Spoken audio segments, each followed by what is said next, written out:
சாப்பிடு போ. சாப்பிடு.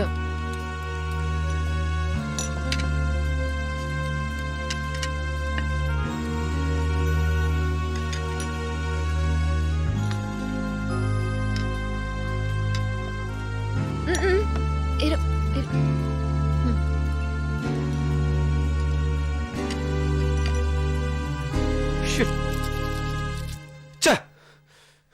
தம்பி என்ன நினைச்சிருப்பான்? 18 வருஷம் கூட பிறந்தவன். அவனோட ஃபீல் தெரியாம நான் பாட்டுக்கு சாப்பிட்டு. நல்ல வேலை ஸ்வேதா இருந்து தம்பியை பார்த்துக்கிட்டா. நான் எப்படி அந்த கல்ச்சருக்கு மாறினேன்? ஸ்வேதா மட்டும் இல்லைன்னா தம்பி அசிங்கப்பட்டு கூடி குறுகி போயிருப்பான்ல. எப்படிடா? சே, நினைச்சாலே கஷ்டமா இருக்குடா. ஏண்டா தம்பி மனசுக்குள்ள ரொம்ப வருத்தப்பட்டிருப்பானோ? கொஞ்சம் நேரம் புலமாம இருக்கியா? இப்ப என்ன நடந்துச்சுன்னு இப்படி ஃபீல் பண்ணிட்டு இருக்க? இன்னொன்னு சொல்றேன் கேளுடா. அன்னைக்கு ஸ்வேதா உன்னோட பெர்ஃபெக்ட் மேட்ச், அவளையே கல்யாணம் பண்ணிக்கோன்னு சொன்னதுக்கு அதெல்லாம் முடியாது, எங்க அம்மாவை பாத்துக்கணும், என் தம்பியை கவனிச்சுக்கணும், அது இதுன்னு என்ன பில்டப் கொடுத்த. அன்னைக்கு எனக்கு அதெல்லாம் கரெக்டா தான் பட்டுச்சு. ஆனா நம்ம டூர் போனும்போது அவன் வீட்டையும் உங்க அம்மாவையும் ஏத்துக்கிட்டது, இன்னைக்கு உன் தம்பியை ஏத்துக்கிட்டது.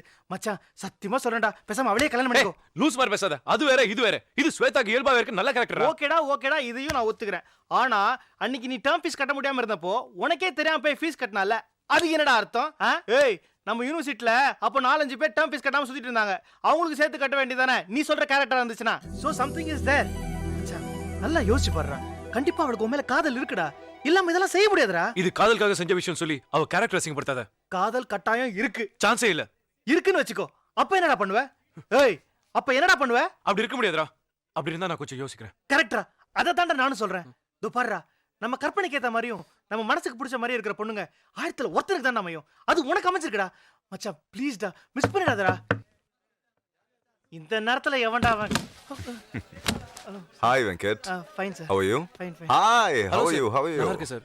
நீங்க எப்படி Wonderful இருக்கீங்க? place, you know. உட்காருங்க சார். உட்காருங்க. Thank you. ஸ்வேதா கிளாஸ்ல இருப்பா. ஒரு நிமிஷம் நான் போய் கூட்டி வந்துறேன். வேண்டாம் கதிர். நான் ஸ்வேதாவை பார்க்க வரல. உன்னை பார்க்க தான் வந்தேன். Please sit down. ஒண்ணும் இல்ல, ஒரு 5 minutes spend பண்ண முடியுமா? சார் என்ன சார் இதெல்லாம் கேட்டுட்டு? ஏய், போய் ஒரு டீ காஃபி தான வாங்கிட்டு வா. ஒண்ணும் வேண்டாம். Come on, take a cigarette. வேணாம் சார். நீ தம் அடிப்பேன்னு எனக்கு தெரியும். ஐயோ. ஸ்வேதா எனக்கு தெரியாம லைட்டர்லாம் எடுத்துட்டு வந்திருக்கல. Come on boy. உங்க Come on, முன்னாடி- take one please. Thank you sir. Light? இல்ல சார் லைட்டர் இருந்தா. Lighter?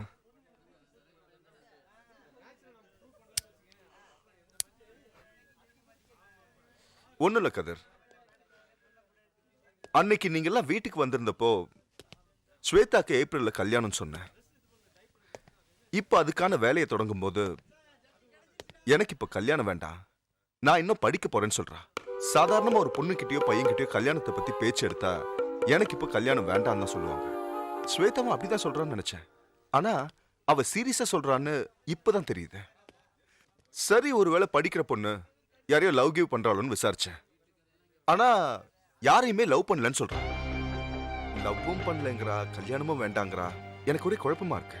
ஒரு தகப்பனா இருந்து என் பொண்ணுகிட்ட இதுக்கு மேல எதுவும் கேட்க முடியல.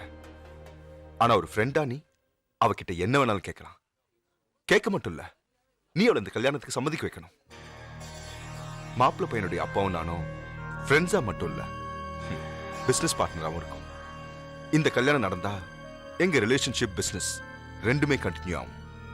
சோ நீ தான் இதை பார்த்துக்கணும். உன்னால மட்டும்தான் ஸ்வேதா மனசை மாத்த முடியும்.